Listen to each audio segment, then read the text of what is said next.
Good evening and welcome to Stupid O'Clock News. I'm Lewis Lee. Is Earth too vulnerable to prying eyes in the universe? Astronomers can detect if a star has any planets orbiting around it by seeing dips in the amount of light coming from the star when the planet or planets pass in front of it, a process called transiting. Using that same process in reverse, scientists believe that Earth is visible from at least 1,700 stars. Don't worry, it's not time to bake cookies or make welcome to Earth signs just yet, because just because we're visible doesn't mean we're desirable. That's the news. Let's start the show. Hey, desirable is not desirable is a good description of Earth. They Yep. probably already got notice that, oh, you're headed through that section, take a wide berth. Yeah. Lock your doors when you cruise by. It's a Exactly. bad neighborhood. And the We are the ghetto of the universe. Yeah. Hey, and the dominant species poops out in the middle of a field.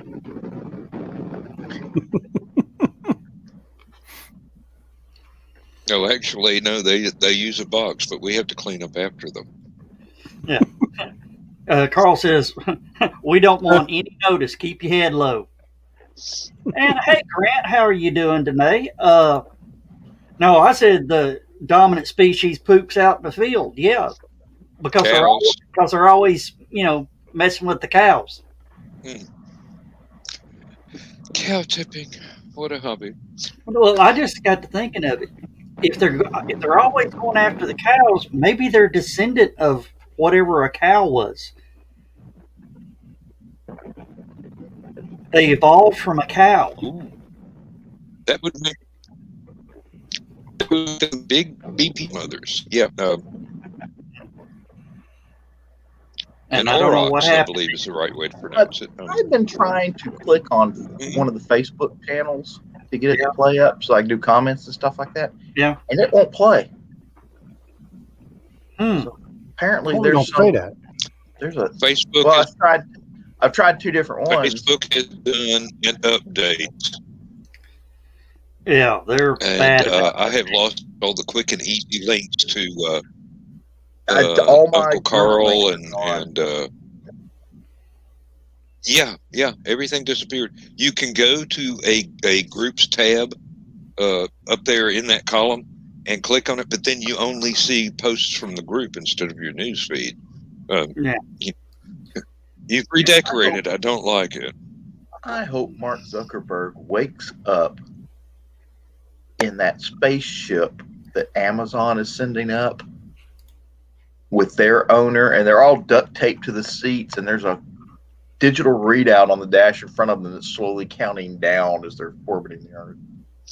No, they're not even going to orbit the Earth. They're just going to go up and come down. Yeah, it's going to be an Alan Shepard mission. Just up, wait, listen, down. $24 million. Is that what it was? Yeah. I believe that's right. Yeah. Hey, for another $30 million, you could spend 2 days in orbit. What, on Soyuz? On Elon. Mm-hmm. Oh, it's even cheaper on Soyuz if you trust it. Why wouldn't you trust it? It's been going strong for 50 years. Yeah, and some of their capsules are, actually do return. Yeah. So all the capsules have returned one way or another. I'm trying to figure out who that is in your picture there, John. Oh, that is Lori Petty as Tank Girl. Oh, okay. No, it's not. That's actually she did not look that good in Tank Girl. She did a couple times. No, that was actually not one at of the the movies. end, but towards the beginning, yeah. When I saw A League of Their Own, I thought Lori Petty did a great job, and so I started looking for Lori Petty roles, in other movies, and I'm like, wow, she was way out of character in League of Their Own. Yeah, that's not the way she normally acts. I like A League of Their Own Lori Petty. I'm not crazy about Have you ever seen the Star Trek Voyager Lori Petty? What? When was Yes. she on there? She was in an episode where Tuvok was stranded on a planet with her, and it was caught in a temporal vortex. So he was stuck on the planet with her for like 5 years or something like that. Whoa. And he was ready to kill her. No, well, at first he was, but eventually they kind of. That would have been. Wait yeah, a minute. at Wait first, a minute. That Yeah. plot sounds familiar. It's Star Trek. It's always Enemy Mine. Let's see, was it Lou Gossett and one of the Oh man, you talking about Dennis Enemy Quaid. Mine? Dennis Yeah. Quaid, Lou Gossett Jr. Yeah. Love Dennis Quaid, Enemy Mine. One of my favorite sci-fi movies. It's like Lifeboat in Mhm. space. it was a very, very well done movie, actually. I'm Extremely surprised it well didn't go done. over that I mean, well. it was a great character study. What was that Mhm. movie? I want to say it was Lee Marvin was in it. He played a Marine that was shipwrecked on an island, and there was a Japanese aviator that was shipwrecked on the island with him, and they wound up having to work together to survive. Well, Same that sounds plot. even closer than Lifeboat. Mhm. Well, basically, yeah. Wow. I don't know. I'll have to check that out. Lee think it was Marvin Lee Marvin. is stranded on an island. Uh, And I love Lee Marvin. He's a good Oh. actor. Definitely. When he's sober. Even the Our Man Flint movies were Well, he's pretty a good. former Marine. That's seldom. Yeah, he was a Hell Marine. in the Pacific, That was 1968. the one. Hell in What? the Pacific. Hell in the Pacific, 1968. hello, Robbie. Might have to look that up. Yeah, might even be Oh, we've got all available kinds of on. movies on this show. Yeah. Well, I mean, you've got people with so many varied interests. Yeah. Yeah. Oh, and the Japanese pilot was played by Toshiro Mifune. Oh, wow. Yeah, so these were big, and John Borman directed. Big names. Yeah, big names, even if there was only 3 of them. It No, does, that's it. There were 2 actors in the whole movie: Lee Marvin and Toshiro Mifune. John Borman directed, and of course, John Borman always does a good job directing. I'm I looking to can't see. say that I remember. John, bad can you movie try that to he done. adjust the sensitivity on your green I screen? 'Cause, have. I mean, your chair is like freaking alive. I know. It's just I've tried. Well, let me try again. Just now that everybody's on, and I've changed things here. And that's one of the things I want to tell StreamYard is they need to move that fader button up above the backgrounds buttons. Yeah, so that you can actually see what you're doing when you're adjusting. Yeah, exactly. Yeah. You Yeah. know. Well. Oh well. Next time we have them on the show, we'll let them know. Yeah, that was something I noticed about Discord. I could not see anything that had to do with having a green screen background, and I'm going, really, this is going to be a science fiction convention. People would really get a kick out of having their own backgrounds. Yeah. To me, I mean, I just don't have enough room back there, and it's kind of a hassle. So Yeah, I that's why I put up the curtains. you Basically, have my office. I bet all those awards are actually fake, and it is a green screen. This is Edward R. Murrow Award. I copied it off the internet. Okay, anyway. Oh, they're real. I've seen them. Mhm. Yeah, Joe's been in my office. Oh, we got a bunch of people on tonight. There's Heather Cook. Yeah, we do. Robbie Starr. Heather, how you doing? Grant. Where do I know Grant Lankard from? Grant Lankard, he's one of the Rising Tide crew. He's on Brian's shows some. Gotcha. Now, actually, more so than the awards, what I like about my office is what my wife calls the I Love Me wall, where I've got all these credentials from all these events that I've covered in my lengthy career. Everything from presidential inaugurations to NASCAR to college football, pro football, even the Olympics, the Atlanta Olympics. I've got credentials. Lewis. You got more con badges than I do. Yeah, don't laugh. I've got an entire end of a bookshelf that's just covered with hanging con badges, and those are just the ones with lanyards. Well, there's not one con badge up there, so I've got to Shame put on you. one. Yeah. Well, there is breaking NASCAR news. Oh. What'd they break this time? Alvin Kamara is going to be helping them get the word out to the brothers about NASCAR. That's one of them, but the big one is a fourth manufacturer coming in 23. You go. No. Tata. Because I would love to see a car in their race with Tata written all over. Volkswagen? They're thinking Honda or Nissan. Ooh, okay. Carl's got an interesting comment here. I'm surprised Mitsubishi. Well, I'm surprised Volkswagen doesn't, because Volkswagen's, they've got that Scirocco that, I mean, it freaking flies, man. Yeah, but Mitsubishi makes a V8. But it'll probably be Honda, or Nissan, or possibly Dodge coming Of course, back. now that I think about it, Nissan's got a V8 in their trucks. Yes. Yeah.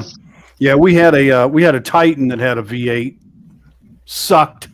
But Really? Other than the fact I that was not impressed with that Titan. Mm. I couldn't get rid of it fast enough. Mm. It really didn't. It didn't have enough towing power to pull our 8,000-pound trailer well. It was. I mean, granted, we didn't get the extra luxury model, but it was really Spartan. I'm surprised it had power windows. I mean, it was just, no, I like Spartan pickup trucks. I mean, if don't it's just a work truck, you want it that way. But Exactly. most I of don't us need don't electric have it just as a work windows. truck. It's our drive around truck, our drive around vehicle, even when we're not working. And for that, I Strange want. enough, I'm old enough to remember how to put a window down like this. Okay, Oh, I can yeah, figure me it out. too. And I remember Three on the Tree, but Well, here's something that I found out. Do you know you have to special order a car with hand crank windows now? I believe it, because even the cheapest models have power windows and door locks. Yeah. There was a company down in Florida that was making a copy of the 60. I want to say it was 67 or 65. I can't remember which. Ford Mustang. 69 Mustang, year one. Was 69 year one. And the thing was, everything in it had been modernized. It was still looked like the old Mustang, Huh. but everything been modernized. To give you an example, Well, that's the It one that still- I had was a 69. I it loved still it. had the handles like you would roll the window up, but it was an electric window. That was the switch that you used. Oh, so It you was just up and All you down. did was just push it back and forth, but it looked like the roll-up windows. I know exactly what you're wanting. Yeah, I priced one. It had to order your car and all that. The GT option was $150,000. well, but we're talking They're custom built. almost custom so- made. Yeah, and it was had the Ford Coyote engine. Coyote. Yeah, Coyote is Ford's little badass small block now. See, I would have wanted the same 302 that came in originally, because that was a screaming engine, man. Well, these things are fuel injection and all that. Uh-huh. I mean, it's it ran E85 and 600 horsepower. Wow. Mm. I don't know what the horsepower was on mine. Mhm. Oh yeah, Donna misses the Chevy Tahoe. Yeah, well, I can see why. Let's see, what's my mom got? It's something. It's bigger. It's almost bigger than the house, and we're talking a 3-bedroom, 2-bathroom. So Okay. The 302 only had 290 horsepower at 5,800 RPMs. Rope ladders, Donna. Rope ladders. Is anyone else having issues with Facebook tonight showing this thing?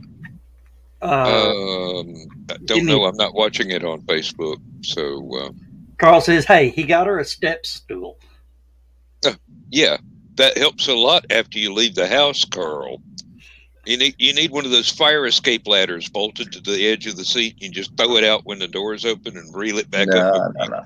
You get you one of them little trampolines like they use for aerobics.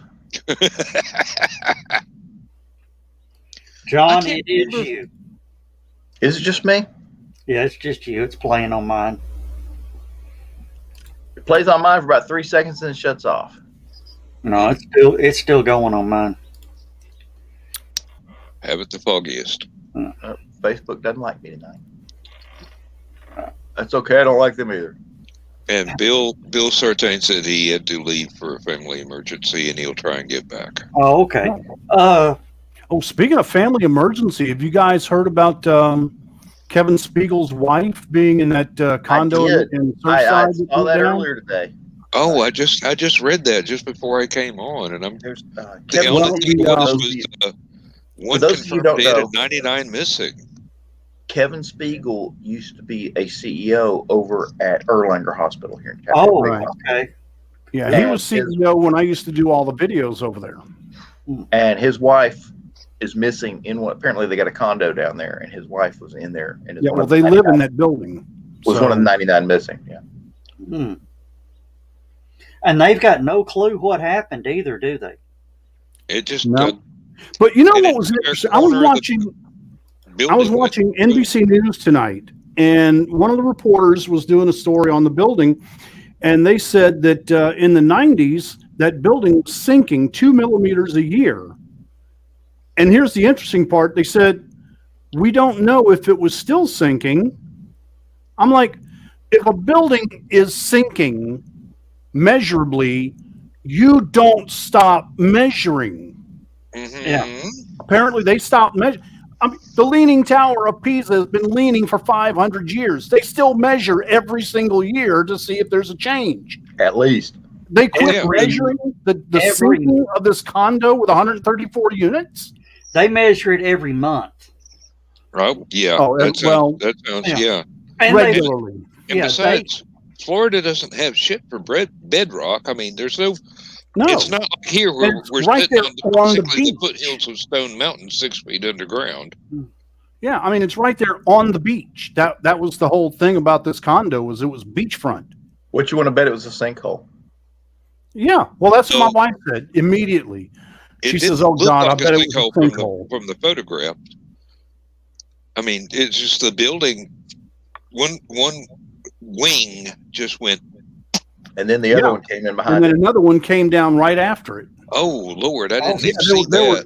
There were three towers. 2 of them came down. Oh wow! Well, one and a half of them came down. Half of it still, yeah. The first, you had half of the first one came down, and then it took down the other entire tower. Okay, so half of the first tower is still sort of standing.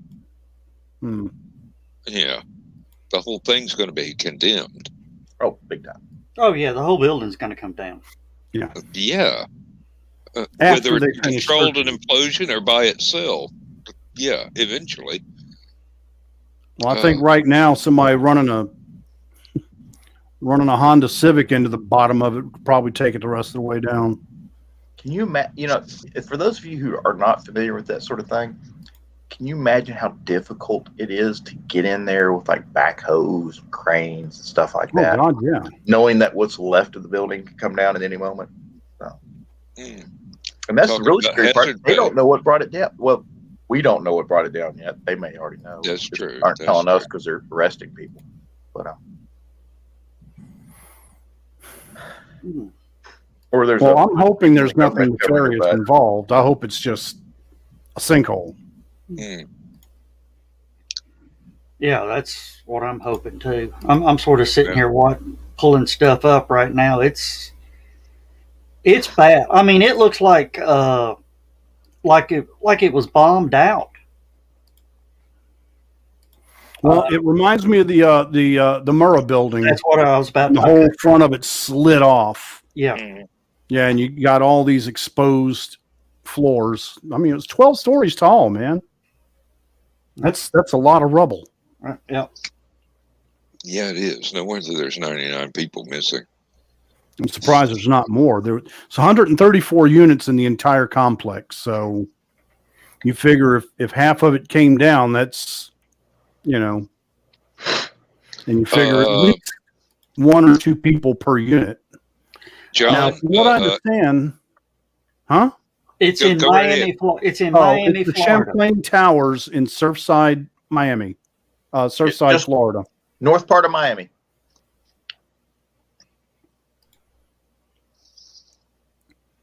Hello?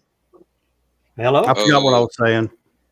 Oh, Carl's good. having issues with Facebook too. All right. I'm seeing. Oh my God, it's gone. Half of it's. Yeah. More of it came down. No, not more of it came down, but a big section is just gone. I mean, it just looks like they. It just looks like it was sliced. Right down. Yeah. Well, that's why I said it looked just like the Murrah building when the whole front side of it Just fell, slid off. Yeah, that's gonna and it's a condo, so that's people's homes. I mean, are they? I mean, of course they're gonna. Some of them, I think, are vacation rentals. Yeah. But for example, the Spiegels, I believe they moved down there full time. I don't know why Kevin was in town, but he tweeted out that he was immediately flying back to Miami to see if he could, to be there. Yeah, and nothing else has come back yet. Not yet. Well, let's put it. It's one of my stories for tomorrow on GOW, and so I'm telling Kevin, double check, make sure she hasn't been found before you air it. Yeah. Yeah, really. Here's a picture of it. Yeah. Yeah, that's the one I saw just before we went live on the show. Did you guys see the video, the surveillance or the security camera video from a building across the street that showed it actually coming down? No. Nope. Oh, haven't seen that yet. It reminded me of 9/11, man. I mean, just the building just slid and then a cloud of dust. Ah, there's Mr. skunk. Yeah, that's horrible, horrifying. Yeah. Skunk, I hope your day improved.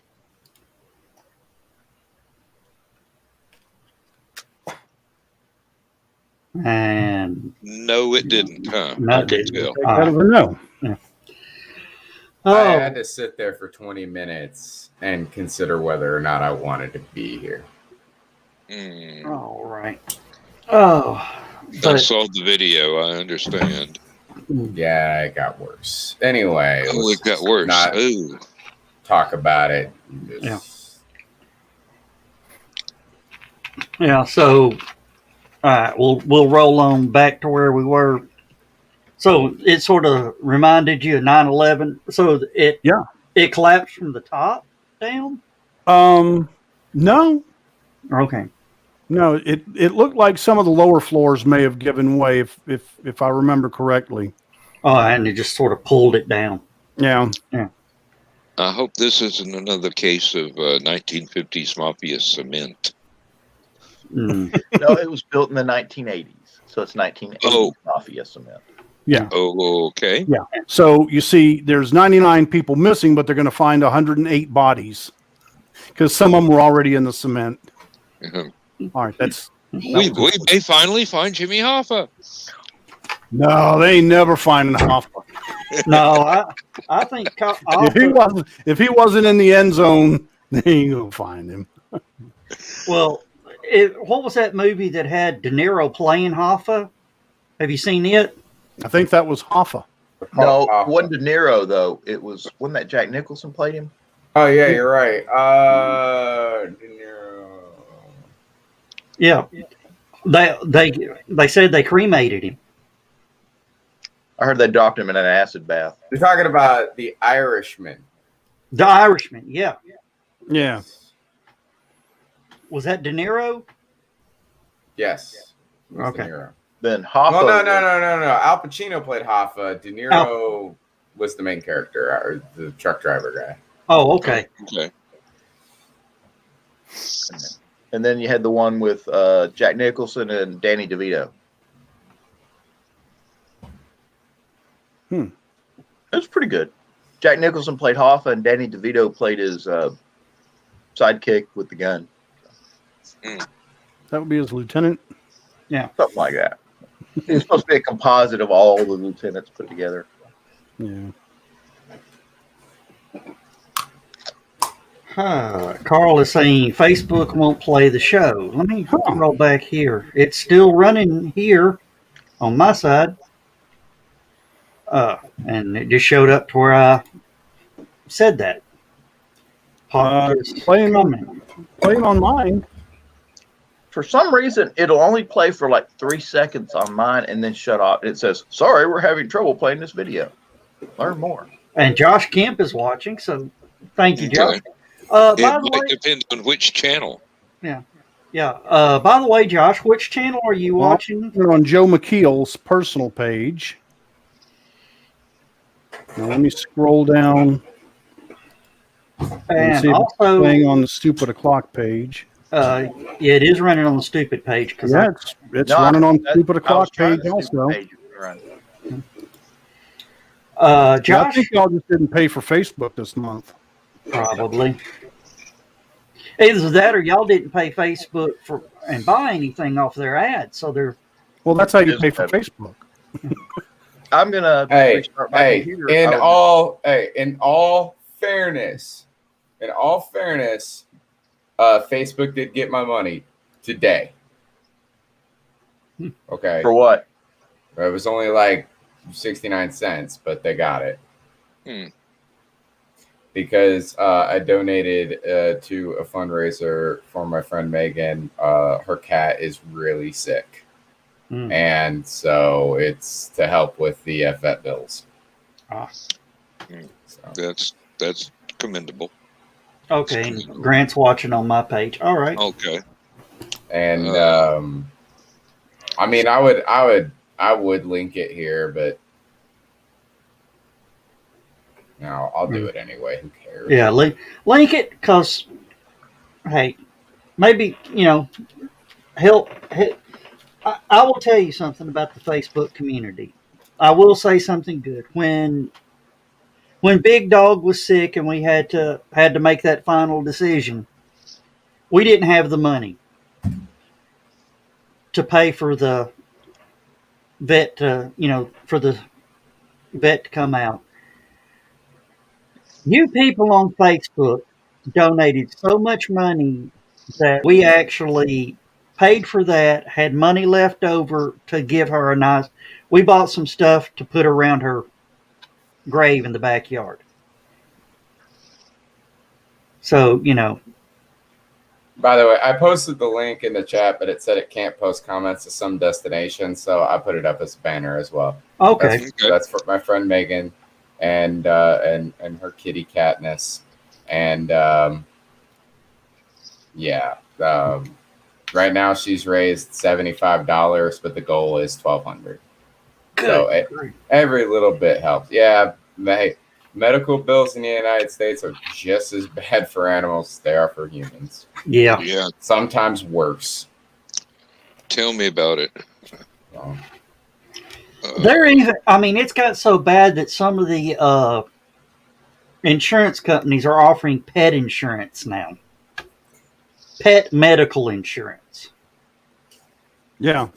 I can see where that could come in handy. I bet it's as anybody that's ever paid a vet bill can see why it would come in handy. Do you really want to know how bad it's gotten? Well, they're having to raise $1,200 for. No, let me tell you something. There was actually a case recently that I remember seeing in the news, right?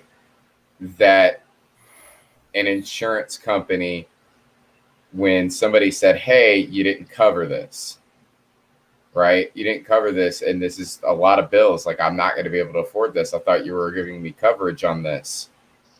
And the health insurance company said, yeah, that's not something we cover. Your best option is to make a GoFundMe account. That's rather cold. Mm-hmm.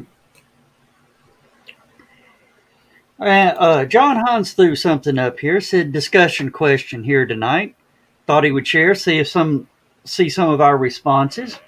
To what extent can science fiction affect or improve the development in science and technology in human life? All I'm going to say is Star Trek. I was about to say, John, have you ever Exactly. seen Star Trek? You know those little communicators on Star Trek that they have? Where do you think the flip phone came from? Mm-hmm. In fact, the touchscreen interfaces that are in Star Trek, where do you think we get touchscreens from? In fact, a lot of technological advances were made because, hey, they did it on Star Trek and it looked really super cool. And now everybody has that, you know? Well, now there's a contest out to see who can make a working medical tricorder.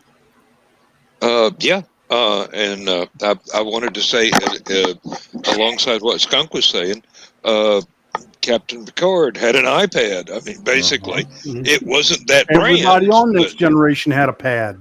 Yeah. Hey, Lewis, raise your left arm just a second. Twist it around show the back of your hand. There is your first step in a tricorder. Oh yeah, yeah. I mean, I I can do an EKG from my watch. I want to point out something really that comment made me think of when you said tricorder thing. There's a really funny scene in the Venture Brothers. Have you guys ever watched Venture Brothers? No. Yeah. Okay, the Venture Brothers is great. It's basically it's like if Johnny Quest grew up and he was a dirtbag. It's awesome and it's very adult, very funny, right? And it has superheroes and stuff in it. You know, all these great things that happen, right? It's hilarious. It's a pastiche of everything that we love, right? And there is a scene in there where I don't remember. It was something was wrong with Doc Venture, and he had like passed out or something like that, and they were in a panic. They took him to the hospital, and when they took him to the hospital, they put him in the MRI, and he suddenly started bleeding, and they couldn't figure out why. So they rushed him back to the compound to have the other super scientists look at him to try to figure out what's wrong because the hospital was freaking out about the MRI thing. And so of course it's the fact that he had surgical pins in his arm, and that was what caused the bleeding, right? Oh yeah, because the magnets yank the pins. But at one point, Sergeant Hatred is one of the characters on the show, and he's kind of a dummy. And he actually says something along the lines of like, well, all you super scientist guys, don't you have some kind of special computer or something that can allow you to look inside Doc's body and see what's going on with him? And Billy just turns to him and goes, yeah, smart ass, that's an MRI.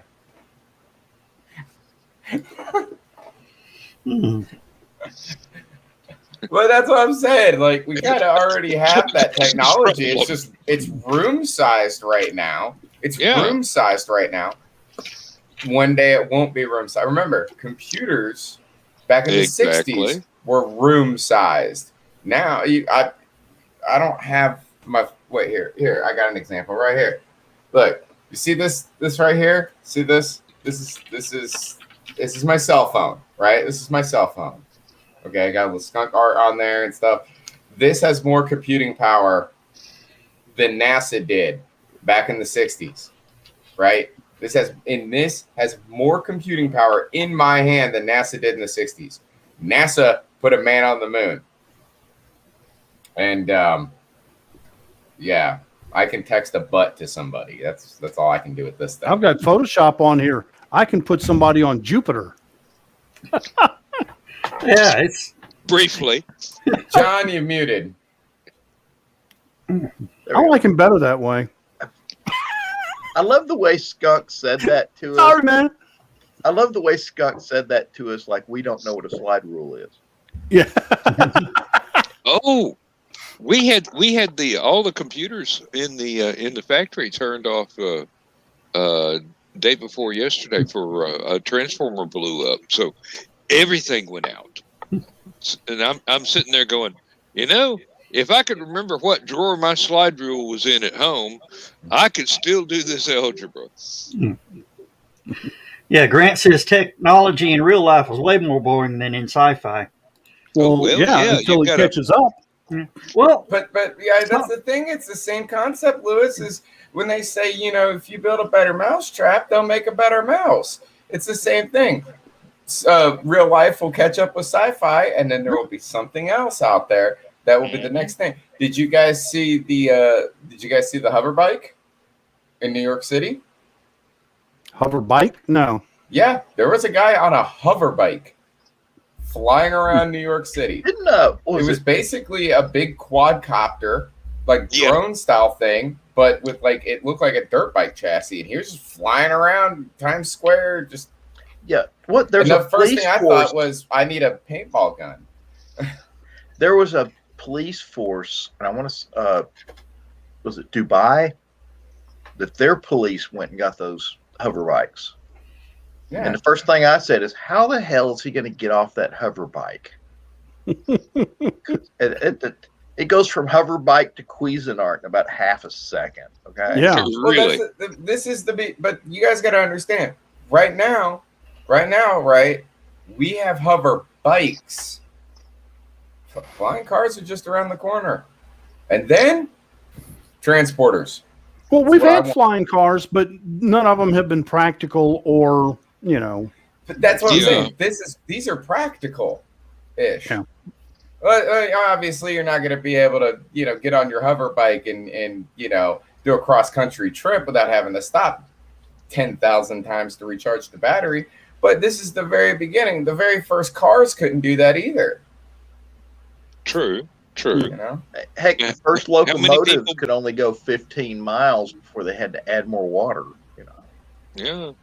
How many people using steam cars had to give up on a long distance trip because they there ain't no water in the desert. There ain't no water in the desert. How long did it take Mrs. Daimler to travel across Germany? Quite a while. And people thought she was a witch. Have you seen that commercial?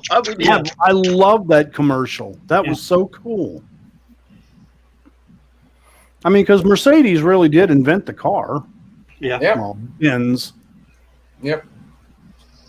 What was it? The I forget what it was called. It was like the Daimler, the Daimler Mercedes. It's like the auto car.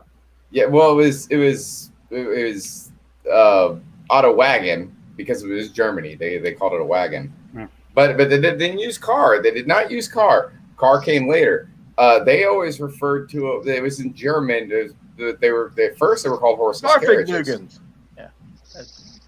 That's not what Farfignugen means. I go Farfignugen. My wife makes me roll down the windows. And this is why we keep you around. But no, that's basically. But basically, what I'm saying is, it's like all that sci-fi technology that you guys that we're all talking about, right? That the stuff that hasn't happened yet is just around the corner, and we're then going to be moving on to the next thing. Because I want to point this out real quick. Right? Yeah, we have hover bikes. Are they the same things what you saw in Back to the Future 2? No, they're not. They're basically being based off of the quadcopter technology. But the stuff that you saw in Star Trek, was it exactly the same? Oh, and did you guys see that another Star Trek thing? Transparent aluminum is real. Yeah. Read about that. And it's not obvious. It's not the same thing as the transparent aluminum that they have in actual Star Trek, but they named it transparent aluminum after Star Trek. Yep. Because it's not actually transparent aluminum like it was on the show, but there you go. Hey, It'll improve. it'll And get there. Don't even acknowledge that comment. I may actually block that person. Which what? Hope everything's well, Bill. Now, let me address that actually real quick, Joe Dog. The What? fact that that particular person actually watches the show, right? I don't see any of my friends watching the show. Yeah. My friends give a crap. Is everything okay, Bill? Not really. My sister-in-law had a stroke about today. Oh no. So far, it only affected her speech. She had plaque up in the neck that was causing the clot. And anyway, I got a phone call tonight, and they put her on the phone. And she was talking like a stroke victim, very slowly, but was actually able to talk. I asked if it affected any other part of her body, and she said no.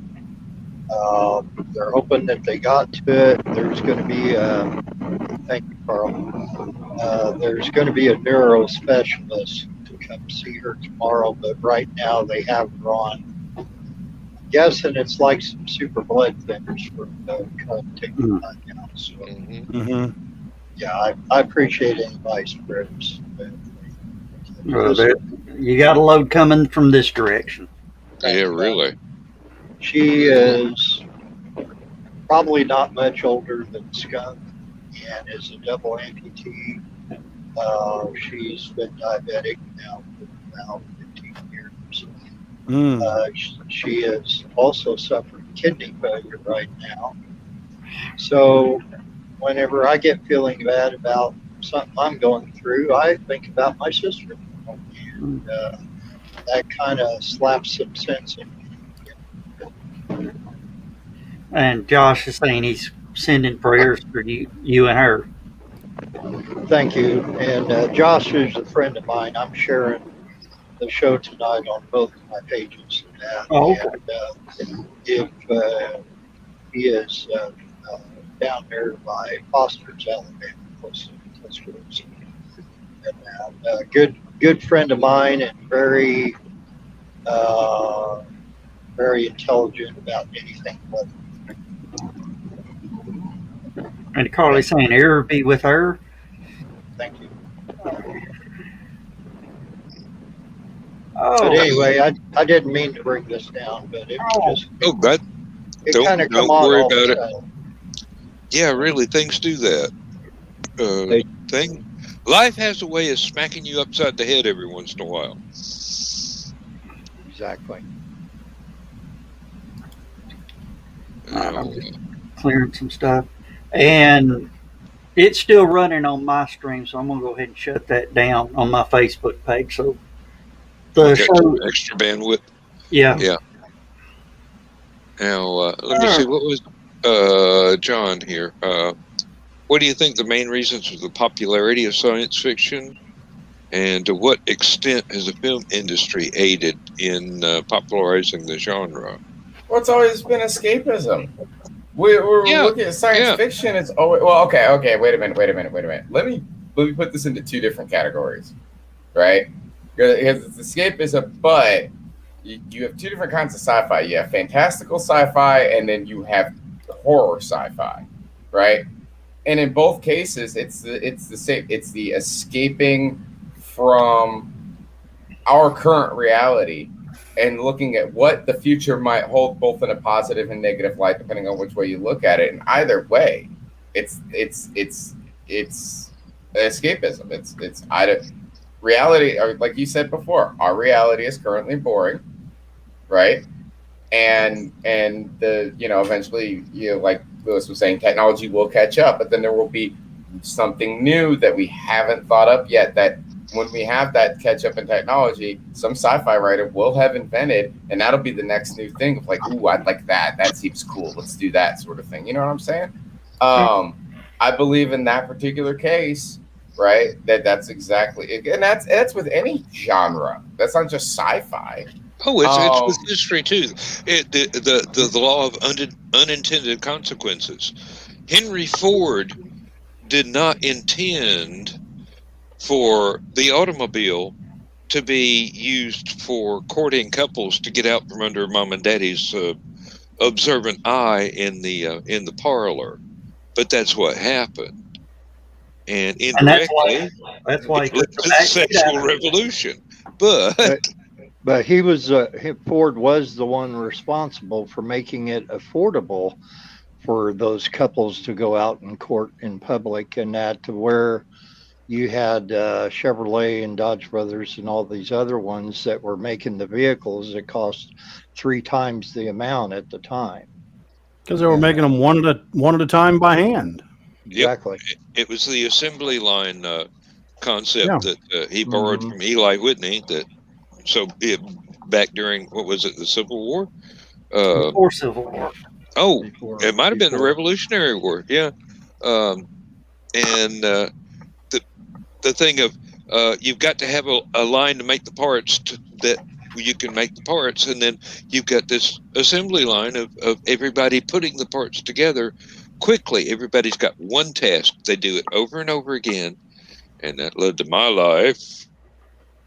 That led to carpal tunnel. Yeah, it happens. Yeah, I've known several people who had to retire because of carpal tunnel. Let's go further. We can go further back than that. Dan. Right?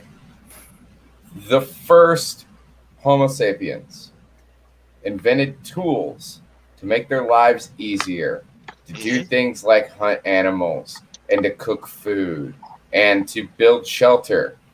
And only later did they realize they could use those same tools to murder each other. No, I pretty much think murder came first, and murder was always there. And I'm saying it's just that somebody wasn't murder back then. Remember, you got going by a biblical interpretation of the way the world works. A donkey's jawbone could have been used as like a saw, and then somebody realized I could take that and I could just bludgeon this guy to death with it, or stab him, or whatever. That's the thing. Everything evolves. Something that had a purpose originally has a new purpose now. Computers were originally designed to do high complex calculations, and now we use those high complex calculations to talk to each other over the internet. Bill, where are you from? I'm sorry? Where are you from? Well, I'm living in Illinois, and originally from Cherokee, North Carolina, though. Well, see, but you're living in Illinois. Cherokee? You're in Illinois, right? Okay. Me and Lewis and Joe and John are all in the same area, in Metro Chattanooga area. John actually lives down in Georgia, but right on the line. And then further down in Georgia is where Dan lives. And so not only are we all talking, and we're having a one-to-one conversation where if I say something to you, or if I say something to John, or I say something to Joe, you guys hear me and see me immediately. And we have all these people who are watching and able to comment along, right? That's incredible compared to what we were doing with computers not even 50 years ago. Not even. But when you said about initially sci-fi being escapism reality, because of what you were talking about, I first jumped back in about Star Trek technology, and that's actually also, I think, you add on that sci-fi is a challenge for reality, and it's making us say, okay, we can do it in print. I want to see you do it in 3D. You need to move a little closer to the mic because you're fading out on us. I am. Yeah. Okay, how's that? That's a lot better. That's a lot better. Okay. To John's point, right? John's point right there. Do you guys think technology rise could climax and result in the fall of the human race? Absolutely, 100%. And my proof happened back in 1945. Like those robots you have to place your order on. Not even the robot thing. Forget the robots. 1945. 1945 in the What happened in Japan? in the Southwest United States. Well, 1945 in Japan is what I was talking about. What happened in Japan in 1945? What do we have now after that happened? What do we have millions of across the planet? Not millions, Yeah. but Thousands of. thousands. Yeah. Oh yeah, that's right. I forgot about the what was it? The START program, START and START 2 and START 3. Yeah. They never got up to the millions, but shoot, all you needed was 10,000, and you'd wipe out the planet. All right. I'll be back. My turn. Okay. Yeah, that was the thing. What I miss? We had all these great scientists who were working with this, with something that we had already known has existed, but we were trying to find new ways of applying it. And what happens when, again, like I said, what happens when we find something new? When we find out we have a new technology we have a new discovery in science, one of the first things that ends up going into somebody's head, some terrible person, is how can we use this to hurt people? All that nuclear technology could have just been used. All the nuclear material that was used to make those bombs, all of that could have been used simply to provide power for the entire world, clean energy through nuclear power, and still can. But instead, people turned them into weapons. They had researchers who were going, we want to figure out how to use this plutonium and uranium. We want to figure out how to use this to better the world. And they were like, that's cool. What happens if we put it in a bomb? Because it seems like it's going to destroy everything if you put it in a bomb. That's part of the problem with technology. Is things get advanced. We were doing such cool stuff back in the 70s. We were doing cool stuff with magnets and using magnetic forces to be able to, and the whole entire concept behind those magnetic forces and what we were doing with it was like we were trying to find new ways of being able to travel even faster, to be able to ship things around faster, building the first, those magnetic super hyper trains. And somebody was like, yeah, but you know what else you can shoot off with it? Forget cargo. What if it was a bullet? And then they started building rail guns. So yeah, I absolutely truly believe that one day, zombie uprising will never happen. That's total fiction. But a robot uprising. So far, but there were a couple TSA agents that were bitten in the TSA inspection line at Denver Airport. So zombie apocalypse is still a possibility. The idea of the zombie that you see it in the Romero films will never happen. The dead won't rise from the earth and start biting people and turning them into zombies. That's never going to happen. But but you did bring up a really good point. Okay, all right, because there's always like people on meth and PCP and stuff like that. That is bad enough. That was screwing everybody up in Florida. Yeah, bath salt, which bath salts is just a name. It's because you can buy bath salts at Bath and Beyond. They call it bath salts. Yeah, but just I don't actually know what that stuff is. It's just like a form of meth or something, isn't it? Exactly. I see zombies every day, and they're real live, living and breathing zombies, and they're just like they're doing this. Now you know why I won't own a smartphone. I'm glad I killed my mic. Oh dear! Yeah, you kill it. What? I stood up and my knee made a noise that has not made in several years. Was it that ratcheting kind of thing that really hurts? It sounded like a 22. Oh, Josh brought that up a one. good point. Oh, Yeah. Josh brings up the CERN lab, and I believe you're specifically talking about the Large Hadron Collider, right? Yeah.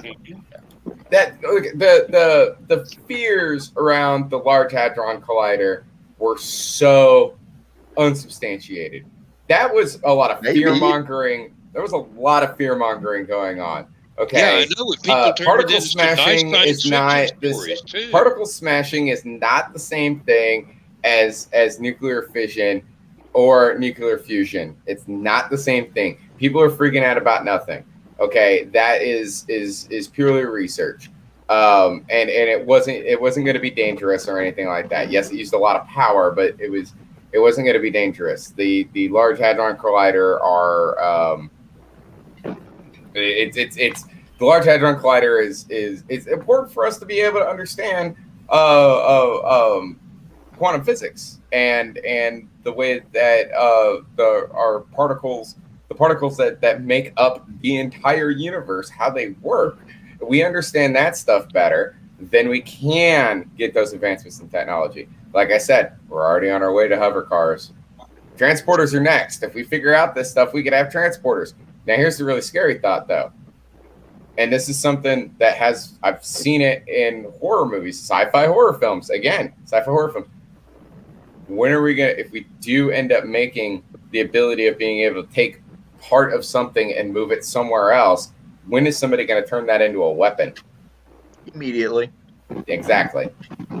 Hey, if you've got a transporter, that will be you don't the research. need missiles. You know? Yeah, really. Mm-hmm.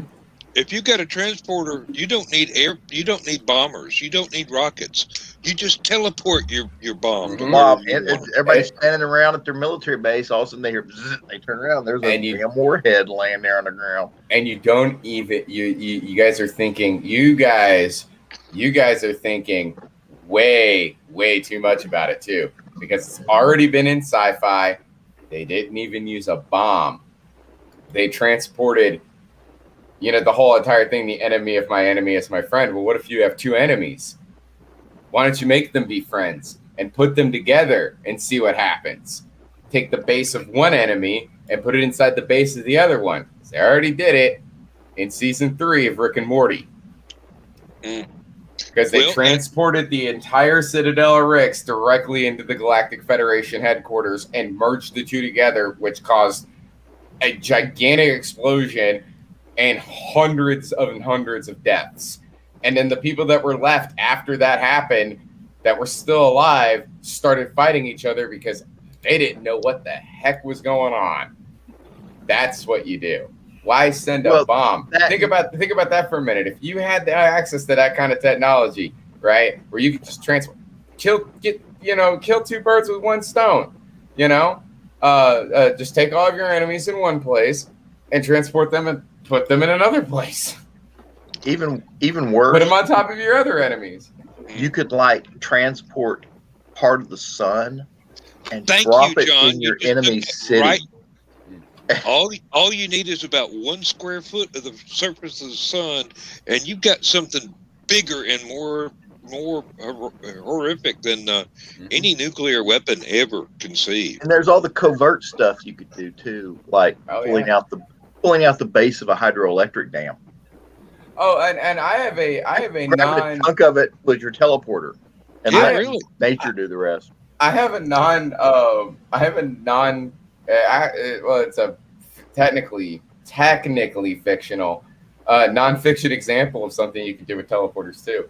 There is a video online, and I'm not gonna tell you what the title of the video is or link to it, because there is some very, very bad language in the video, and I'm not just talking about regular swear words. They're slurs. But it was a group of guys griefing in Team Fortress 2. And as the engineer, one of them built a teleporter in a spot where nobody else could get out of to their own teammates. So when people would step on the teleporter, they teleport in the spot and they can't move. They're stuck there, right? So there you go. That's all you have to do. You have the ability to teleport people somewhere. Put them inside of a wall. Where are they going to go? Build They're a in the bunker, wall. put them in a bunker, and Why even put them in the bunker? interrogate them as you need Put to. them directly into the wall. Put them directly into the wall. You ever seen the film Wishmaster? Actually, I've seen the film The Philadelphia Experiment. Yes, that was horrible. Oh, Yeah. it happened in Put Philadelphia. them directly in the side was- of Stone Mountain or any other mountain. And it was written into the script, but it wasn't actually filmed. In the original Terminator, in the original script, Reese went back with another guy. They both went back at the same exact time. Remember how when Reese, when the Terminator teleported in from the past, he was crouched on solid ground.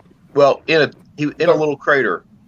No, that didn't happen until Terminator 2. Oh, okay.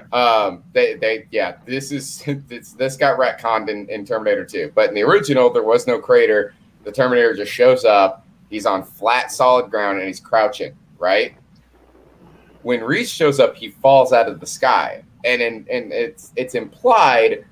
They never outright state it, but it's implied that it's because the robots the Skynet could calculate exactly where to send the Terminator when the Terminator goes back in time to exactly within millimeters. The humans had to guess. And in the original script, when Reese went back, he went back with a second guy. He falls out of the sky, looks up, and the second guy is stuck. He's literally merged into a fire escape. And he just dies bleeding out because they can't save him because he's inside the fire escape. So imagine that for a minute. Teleport a guy so that part of him is inside of a wall, and he has no choice but to just die.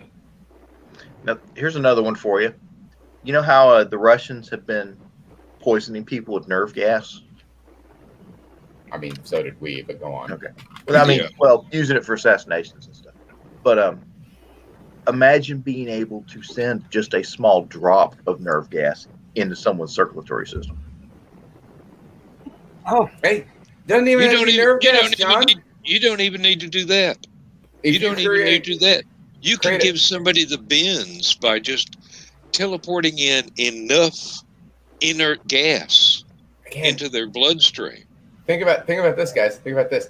Again, you guys are thinking way too hard about it. Think about this for a minute. No, we're just what if you teleport in down on individual things, but you teleport it this much, right?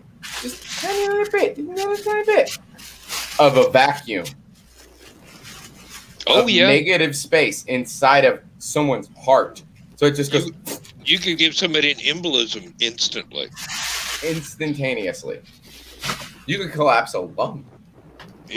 Little bit of halon gas right in the lung, and it would be pretty much indetectable by an autopsy. I mean, so yes. So John, to answer your question, to answer your question, John, yes, technology is going to be the death of us. The death of the universe can't come fast enough because human beings will kill themselves way before we ever get to that point. Luckily, technology has also made it so that it's easier to reproduce. So we're just making more humans. Hey, now let's. Carl brought up a good point. We talked about the dark side of teleporters. The bright side of teleporters is I wouldn't have to walk downstairs to get here. You just bing. I have another great cartoon example of how teleporters can be great. Right, it's from a cartoon from Family Guy. When they went to when Stewie had the alternate universe machine, so you could travel to different universes. He's basically doing the sliders thing, right? They went to the universe where the Dark Ages never happened. There was no, they still had religion, but religion wasn't like taking over everything. So it was a lot more science and technology. So advancements in science and technology had, gone hundreds and hundreds and hundreds of years into the future from where we currently are, right? And in that universe, they're walking down the street, and Brian says something along the lines of like, "Man, can we go over here? I really got to take a dump." And Stewie's like, "Oh, you got to take a dump? One poop removal, please." Imagine never having to go to the bathroom again. I'm gonna throw one out here for Dan. Imagine if the Dark Ages never happened. I mean, we were just talking about that, but go on. So let's see. The Reformation, the Enlightenment, ooh, wow. Yeah, but that was kind of caused by climate too. That a lot of that was because of the little ice age when I believe it was a couple of volcanoes went off. Might have been a small asteroid collision involved in the amount of sunlight reaching the Earth was reduced, and everything got real freaking cold in Europe, and crops were not growing well at all, and people started starving, and they had this economic collapse as well as not being able to afford to educate people the way they used to, and but there's all kinds. There's all kinds of things. That, yeah, John Hine says when technology crashes and everyone runs in a mad panic, the Amish will be kicked back, smoking cigars, and scratching their heads. Incorrect. Incorrect. That is 100% wrong. And then Carl says about my comment, we'd still have statues of Zeus in the living room. I want to point out that John's comment is wrong. John's comment is 100% wrong. The Amish don't smoke. Yep. And they do use technology. They're forced to use technology, unfortunately. Mm-hmm. Yeah, I got to tell you, rednecks will rule the world. Some really like it. Believe me. There is a really interesting thing about that though. That there's multiple different sects of that sort of like that archaic forms of religion that still exist in the United States. They're called Luddites. Yeah. Is that the technical term? No, Luddites are the ones that want to destroy technology. The Amish and the Mennonites and whatnot just want to avoid it. That's Mennonites will use cars, modern technology. Yeah. If you go to Arthur, Illinois, they're all over. We have them here in our area too. They're up in they're north of us, up in the Cleveland, Tennessee area, and I've seen them. And let me tell you, I about had a heart attack the first time I saw them. I had to text. My mom seen them in Walmart. Boy, were they lost. My mom lives in the area, so I had to text her about it. I'm there, and I'm looking, and I'm going, what in the world am I looking at? This freaked me out because I see the station wagon pull up, and it's pulling a trailer behind it. The trailer's full of hay, and everybody in the station wagon was all these young kids. It was the children of the corn. I was freaking out, and my mom was like, dude, they're Mennonites, man. Just let them be. Don't bother them. They're good people. It freaked me out the first time I saw it. I'm gonna pull one even better. I'm gonna pop it up just so everybody can read it. I saw this commercial and it just blew my mind. Okay. Amish electric fireplace. I'm not going to touch that with a 10-foot pole. I swear. My mom had one. What I was going to say about it was that like Lewis actually kind of nice was talking about, right? There are some out there who they completely shun technology, don't want anything to do with it. There's some that allow a little bit of technology in their lives, and then there's others who they just want a simpler. They want to work on the farm. They're going to read their Bibles. They're going to churn their butter. But if they need to do a little bit if they need to use technology for something, like for example, driving a car, like the Mennonites do, it's so there's varying things of it. It's really interesting to research this sort of stuff. John, you raised your hand. Yes, I use technology to churn my butter. I wanted to ask Lewis a quick question. Thanks, Bill. Yes. Lewis, did you get that story I sent you about Governor DeSantis declaring a state of emergency in Florida about that collapsed building? Yeah. That'll be big tomorrow. Yeah.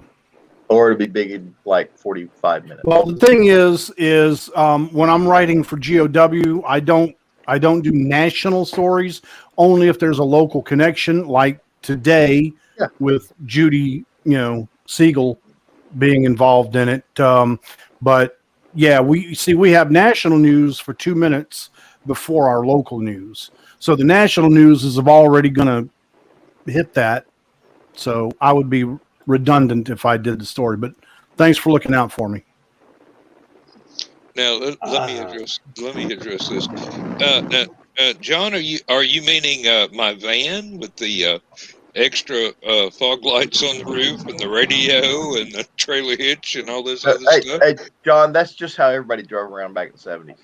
Oh, no. I mean, does it have a painting on the side of a wizard casting lightning bolts? No, because it's got windows going down the sides. Oh, but, okay. Now, are the windows, are they rectangular or do they shaped like hearts or circles or? It's a Kia. It's not a round with a bubble. It's got the fish tank window on the side. Yeah. With the wizard holding it up like it's a crystal ball. Yeah. It's 280 horsepower and it hauls 7 people easily. And I've got the rear seat folded down for cargo, and the middle seat's folded down so I can shove a sheet of plywood in there without any problem. So I don't actually need a truck, but this thing it goes where I point it. Have you ever seen the Jeff Foxworthy video where he bought this van from this guy? And I want to say it was like a 76 Chevy van or something like that. But it had the whole wizard painting down the side. And the guy who had owned it he'd been in the Navy and he'd worked on boats. Well, he was a carpenter's mate. And he had done the entire inside of this van in handcrafted woodwork. Oh, wow. The steering wheel in the van was a ship's wheel with the little knobs on the end. With the spokes, yeah. Yes. Must be hell on the thighs coming around the corner. No, well, it was an old, 70s van. You'd probably stand up and drive the damn thing. And, it's that big. And it had the little moon windows and the bed in the back and had all the rollout shelves under the bed. I'd like to see somebody do a school bus like that. That would be impressive. I see a lot of those actually, but not like that exactly. Lewis, your friend Jed Mescon just posted, 8 hours ago, posted a sign from Phil's Primetime Pizza in Chickamauga. Yeah, love that place. That? Awesome pizza. Yeah, did you see the marinara? Yep. I may have to make a pizza run. I think I've got a fan.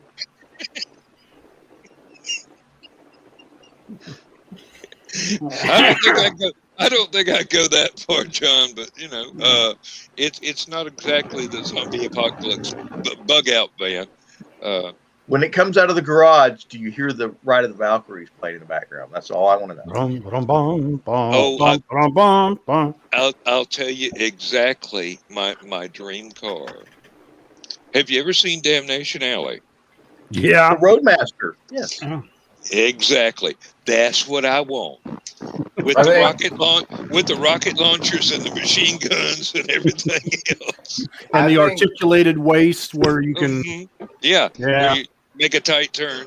Go ahead, Dan. No, there's a link on YouTube where you can actually watch the truck play around from the actual movie series. They actually built one. It's in crappy shape right now. I wish I had the money to restore it. They had a real one, but somebody bought it and they're refurbishing it. Oh, good. That would be cool. It sat in a junkyard, sort of, for a long time, and somebody actually bought it. Hang on a minute. Let me see if I'll I'll do just, some Google for just you. replacing all the tires would be a small fortune. Yeah, really. I have. Well, I was gonna say I have two. I have a realistic dream vehicle. Landmaster, not a Roadmaster. Landmaster. I have a realistic dream vehicle, and then I have a not realistic dream vehicle. Right. So my realistic dream vehicle right now is, money being no object. I just have to go out and buy one, right? And that would be an 80s Vandura. Right? Now, I'm not going to A-team van it or anything like that, but I would like to have a Vandura. I think that'd be really cool. It's not, like I said, I wouldn't do it like the A-team, but I would do it. It's just a regular punk van, whatever. Just a cargo van, maybe with a little bubble window on the side, whatever. My all-time dream vehicle that I would love to own, but I mean, it's literally impossible. It would never happen. Not in a million years. Costs way too much money, especially with the remake coming out. Christine. Ooh. A 58 Fury or Belvedere, doesn't matter. Does not matter. I would like to have either one, but there's so few left in existence anyway, and that the ones that are, they're either in worse condition than Christine was in the scene where LeBay was selling her, or they are completely restored and either made into Christines. There's 2 original Christines left, which are definitely out of my price range, or they've been completely restored to factory spec. If you don't want to touch one of those, and I would want to have it, I'd want to have an actual, the red and the silver and the gold and all that, It never happened. I'd have to say if the Landmaster was my realistic dream vehicle, because it can actually be built. It's been built. The unrealistic dream vehicle would be the Chariot from the 1960s Lost in Space. I think I know Joe Dogs. Yeah, the glass rover. Yeah, that was cool. yeah. Guess who owns that? It's Who? It's in Jeff Dunham's collection. Are you serious? Of course, Joe I would know figured you that. say Billy Mooney. Wow. I- Yeah, I figured Billy Mooney. Oh, there's my the baby Landmaster. That's my baby there. Yeah, I mean that wheel design is genius. I mean that's Oh, really all you hit a rock, terrain the there. tires rotate to go over it. Yeah, 1976. and of course the bottom of it is a hull, so it's amphibious. Yep. I think I know it. 12-wheel drive. It looks like the Arc 2 from 1976 And Saturday. They Arc 2 cribbed didn't the articulate and design had of the regular Arc 2 tires. from this. Yeah, I know this came before that. So Joe, correct me if I'm wrong. What? I'm gonna guess yours. I'm gonna guess your dream vehicle. No money, no object. If you could buy it right now, you would. What? Right? 1970 Chevelle. Actually, I think you would get. You would, and you know what? You would go with a 72. yeah, I You would would go with a the 72 I would go with- Chevelle because you used to own one. Yes. Shoot, I wouldn't mind trying to track down my Bandit. Oh, really? Yeah. Trans Am? Looky here Yeah. what I found. Side by side comparison. Oh wow. That's Arc Mhm. 2 and the Landmaster. The Arc 2 was not hinged in the middle. No, it was not articulated. And it didn't have 12-wheel drive. It was just a big RV. Mm-hmm. Yeah.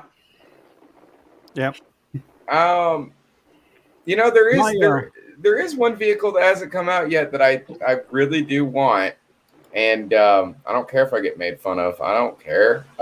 It's one of the things that I thought that Elon was on the right track on. What, the Cybertruck? I love the Cybertruck. You know what my only problem with the man, Cybertruck is? I want one of those. No, I seriously want My one of only those. problem with the Cybertruck, right? Only problem with the Cybertruck, it's too tall.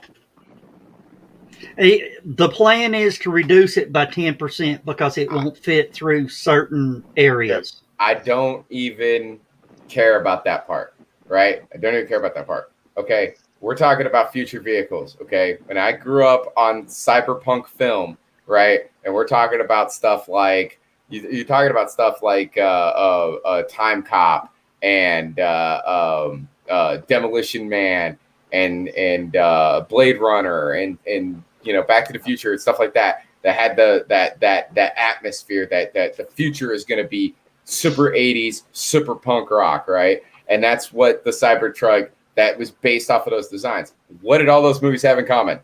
Those vehicles were flush. They were dropped down to the ground, right? That's what that vehicle needs. Just take the Cybertruck and slam it. That's, oh man, if I could have a Cybertruck that slammed to the ground like that, the only problem is safety Nazis installed speed bumps everywhere. Yeah, really. Well, my realistic dream car would be my 69 302 Boss Hoss Mustang. My fantasy dream car, which they actually do exist, but I couldn't afford it, is the Tumbler. Oh, yeah. Josh said 65 fastback. I assume when he said fastback that he is talking about a Mustang. Most people, when they talk about a fastback, they're talking about a Mustang. They did have other fastbacks, but What?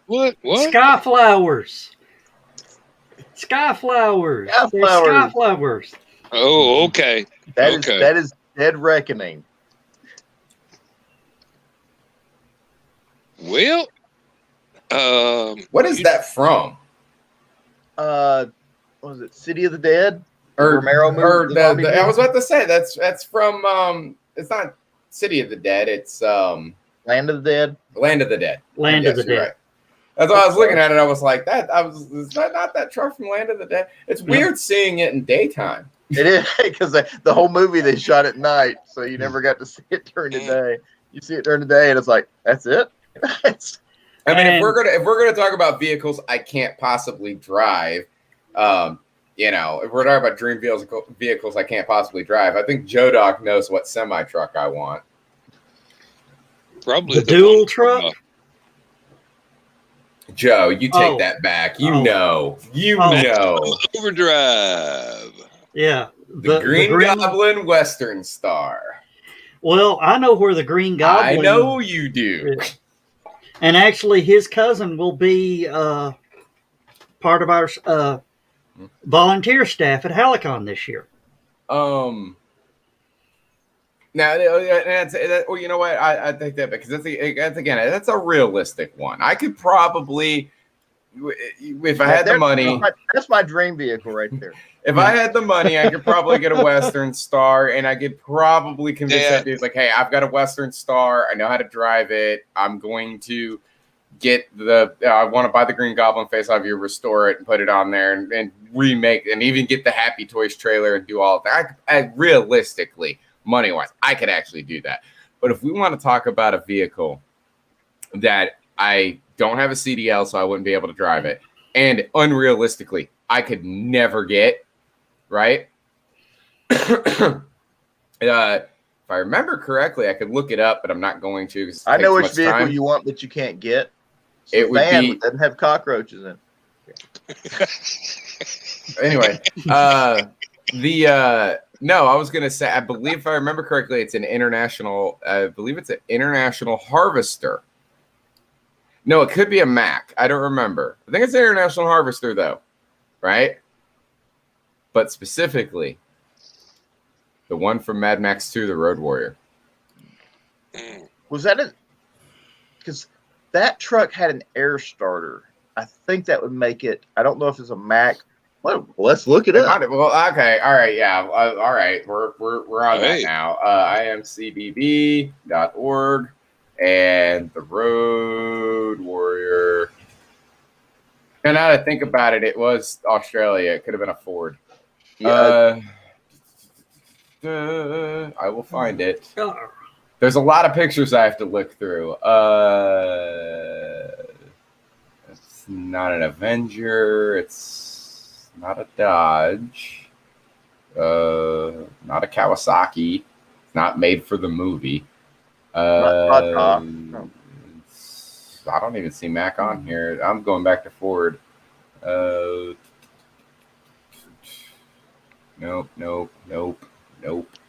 It's not a Lodestar.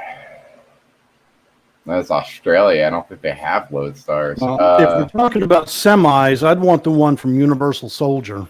It is a 1973 Mac R series. So you were right, John. It was a Mac. But yeah, he remembered the Bulldog. Did I? It does have the Bulldog on it, but it's also hard to see the logo on the truck because of the roll bar. Yeah. It's got Road Train bull bars on it. Which I mean, if we're talking about Australian vehicles, by the way, give me a good night, John. Oh, see you at work. But if we're talking about if we're talking about Australian vehicles that I'd like to own, yes, give me that 73 Ford Falcon XB. Oh yeah. And give me the body kit and everything and the tires. Oh, I would have the last of the V8 Interceptors. You know, another truck I wouldn't mind having just for the shock effect. You remember Kurt Russell was in a movie called Soldier? Mm-hmm. Do you remember the armored personnel carrier trucks they had that were based on the Tyrex Titans? Vaguely. Not in specific detail, but I remember it. I'll tell you, the truck I want is Chuck Norris's truck from that movie to where they buried him in it and he drove it out of the ground. That was a Ford Bronco, wasn't it? I think it was. Might have been. I remember that. Chuck Norris wakes up buried in this truck, just cranks it up and had the blower in the hood. He's like, "You can't lose me. I got a supercharger." Huh? Watch this. Wow. I mean, if Rocco outran a cop car. See, now you guys are making me think about semi trucks and stuff. You know, another really good one to have. I'm gonna have to look the movie up to find out exactly what kind of vehicle it was. I'm really curious. I'm actually really curious now what it was. 1966, John. Let me see here. There's got to be a picture of it. It's got to be on here. If I had that, I'd actually want somebody following me around in the truck that had the bat chute recovery vehicle on the side of it. So this is another one that's actually realistic, right? And I'd love to have it. I think my dad would love to have one of these too. A 1985 Freightliner FLC 120. We're talking semis, right? Yeah. Oh yeah, hence the term Freightliner. Yeah. That's a truck to get. You want to know why? Big Trouble in Little China. It's the Pork Chop Express. Pork Chop Express, yes. Yes. What was that? 6.2 on the Richter scale. I remember that. The one from Universal Soldier. Oh, is that okay? Because there was another truck kind of like that. I'm trying to remember. It was the one with oh damn! It was an '80s movie. I remember. That looks like the truck that carries her. That might even be the same model. That looks like the truck that carries around Car in Knight Rider. Knight Rider? Yeah. Similar, no, the one that carries around Car specifically, the evil car. Oh, wait a minute. Yeah. Are you talking about Goliath from the actual truck that was built to be a match for Kit? What was it? The truck that was it a? I don't think so. No, Car had Hasselhoff played not only the evil character but the hero as well in those two episodes. Yeah, Car had its own self-driving truck. Yeah, that's what I'm talking about. The truck that, and that's, oh, God. I mean, there's so many vehicles in Knight Rider. There's no way I'd be able to find it on the IMCDB. Yeah. Here's a challenge for you while I run and get another beer. You do realize that Lamborghini makes it 4-wheel drive. Oh, yeah. and it's ugly, and I love it. I'll be right back. Well, anyway, the cool thing about the one from Universal Soldier is because it had all these pop outs. I mean, this thing could grow to 4 times its actual size. That's what I liked about it.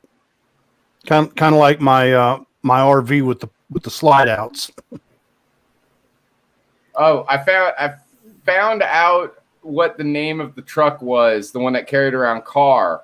Goliath was the one that carried around Kit. Oh, okay. The one that carried around Car was called Flag. Oh, okay. Which was another, because again, it was a car that drove, it was a vehicle that drove itself, so it was an initialism. And Lewis, you've probably seen trucks like that when you went to the NASCAR races. Yeah. The network trucks. I mean, they.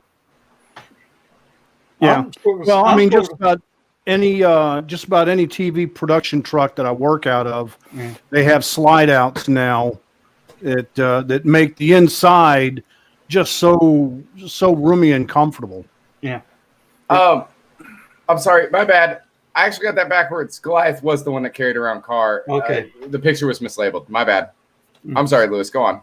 Yeah. Anyway, in the 80s and 90s, when I first started doing remote shoots, they didn't have those slide outs, and those trucks would get so hot, and all the equipment was stacked up on top of each other, and you just didn't even have elbow room.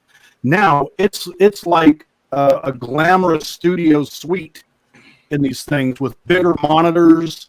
And now that the LCD monitors are a big deal, are the only ones being used, the temperature is way down. It's so much better now than it was. Lewis, your audio's doing we were getting a robot, Lewis. Oh, sorry. What? Am I talking too loudly? I don't know. It went robot-y on us. Lewis, this bandwidth issue. Shouldn't be on my end because I got 300 meg. You were freezing a little bit, Lewis, and okay. I was looking at everybody else, and they were fine. Well, I was a little too animated too. So. Yeah. Do a little dance for us, Lewis. Make a little love. Get down tonight. Yeah. Hey, we're not that kind of live stream, okay? We will be in 26 minutes. For enough money, I am. I was about to say, if you want to see Lewis's OnlyFans account. Well, backtracking on famous realistic car and fantasy car, my realistic one has got to be a 68 Plymouth Roadrunner 381. Limelight green with the white on it. I just been a Roadrunner fan for all my life. Even in the early 70s, I still kind of digged them. But fantasy cars always good. Yeah, they were, and they get a lot of money these days. But anyway, and I'll never be able to afford it. Fantasy car, because I've been a Batman fan all my life, has always been the 66 Batmobile. I actually got to go to a car show to ride in one time, and the guy, he had Mustang seats in it, and they were literally sitting on the floor. And when you got into the vehicle and that, I mean, my knees were in the dash. And it was still, and I got my picture in it and all that. Sat in the 89 Batmobile in 1991. Almost got thrown out of Six Flags Great America for that one because there were velvet ropes and I invaded them. And I just wanted my friend to get a quick picture of me leaning against it. And they had the thing open on it, And so I thought, why not, and jump inside. And the security was there probably within about 30 seconds. Now, the 89 Batmobile, is that the real long one? Almost looks like a submarine? Yeah. Yeah, That's and what I thought. the cowl slides forward. Yeah, there's The door. Yeah, like It's, like a jet fighter. Yeah. The whole cockpit lid. Yeah, yeah. Which Jeff Dunham owns. He owns that one. He owns a '66 Batman, and he's trying to buy a tumbler. See that the Tumbler, man. Yeah. God, that's just such a cool vehicle. I remember. And then it was designed to actually do the stunts. Yeah. You know. did not care for the one in Batman Forever because that one was kind of too phallic looking. And that I liked the design of the blue lights coming out from underneath the hood and everything, but it just like everything else in that movie, it was just kind of a disappointment. Hey, Lewis, I was driving by the East Ridge City Police Department today. Guess what I saw? An MRAP? An MRAP. They got a Cayman. What the hell? In East Ridge. Well, what do they need that for? It's East Ridge. Driving through your house when they don't like you. Apparently, why? That's okay. That's why they make D9s. That's okay. I was trained on them. I know how to take out a Cayman. Y'all got a problem with them? See, I don't like stuff like that, right? East Ridge is not Detroit. It's not Chicago. What do they need? You'd military expect to see one like that in Red Bankistan. Yeah, right. Now they did have that one. Red Bank ain't that bad. Come on. Now they did have that one their police job down department in Red Bank that shot the cop and then ran off and shot up Lake Winnepesaukee or whatever. Yeah. Well, that was East Ridge. Exactly. So maybe they need one. Of course, if you drive down Ringgold Road nowadays, it's like every other store down there is a hemp shop or selling. I'm just gonna say this. In our area, right? Let's be completely fair. The caliber of criminal that we have in the local area, and not I know things happen. There was that one the story you were talking about with the shooting in East Ridge and everything, and the guy he was running from Rossville through East Ridge and they shot caught down him. The drones with the AR, yeah, and all of that stuff that was going on. That was when was the last time something like that happened in town? Years ago during the Chattanooga shooting. That was the last time we had anything that was that, and that was military related. Most criminals we have around here in this area are you could stop them by flicking a penny at them. I mean, we have idiots in this town breaking the law. Now, it's not Florida man bad, but I mean, come on. To be fair, East Ridge Police does not need military grade vehicles. To be fair to the East Ridge City Police Department, okay. If there's somebody held up in his house, he's got an AR-15, he's got hostages, he tells the police, if you come into my house, I'm going to kill you, and all of a sudden that thing pulls up out front, they could avoid a lot of shooting with that truck. Okay, they see that, somebody sees that out in front of their house, they know the police aren't playing anymore. Okay. Counterpoint to that, John? I have a counterpoint to that, right? Every time that we've ever had it's an unfortunate thing to talk about, but every time we've ever had a mass shooting of some kind in the United States, right? It ends one of two ways, right? Either the police take out the shooter, or the shooter, most of the time, takes themselves out. You pull a vehicle like that up in front of somebody's house is deranged enough, they're going to go, well, that's it, game over. Pop, pop, pop, pop, pop, pop. I think having something like that is just going to scare people. It's going to drive people over the edge. That's what I think. I'll tell you what happened to just negotiating with people. Well, Joe, are you okay? Yeah, you can't negotiate with gangsters and that they have their own agendas. They're going to do what they want to do. Gangsters are stupid. They're dumb idiots. I'm talking about I'll tell you legit lunatics. I'll tell you why it's sitting there. Good night, Carl. Good night, Carl. They can't figure out how to fix it. Well, that's one. But one of the reasons it's sitting there is East Ridge applied for a grant and got it. and that's why it's there. But no, Joe's probably absolutely. Have you ever seen it used on TV? I mean, Lewis does local news. He didn't know it was there. So, Never. I Even tell when you we did how have that, often even when we had that dude on Ringgold Road who was in that, what was he driving? It was a purple, Purple Dodge Challenger. Yeah, I was gonna say it was a purple Dodge, and he was popping shots off. They didn't even bring that thing out then. They stopped that guy through good old fashioned just cops in their cruisers. That's all they needed to stop that guy. No, they searched him. They had drones. He shot down 2 of their drones. Yeah. But they we listened to that, didn't we, Lewis? Yes, we did. But they hunted him through the woods, and eventually they ran him into a neighborhood. And once he got out in the open, they took him out. So. There you go. I thought he self-eliminated. You can. No, I think the police took him out. You can negotiate with crazy though. That's my thing. Is that crazy people? Yes, crazy people are crazy. But if you push them over the edge, they're gonna go there. You can talk people down.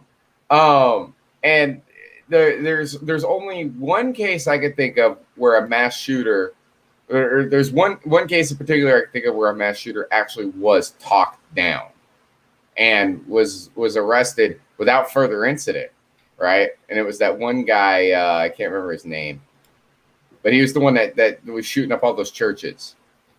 You know, he was arrested without incident. He didn't fight back or nothing. They talked him down. You know, he could have been all like, "Nope, I want to shoot everybody in this building," you know, sort of thing. They didn't do that.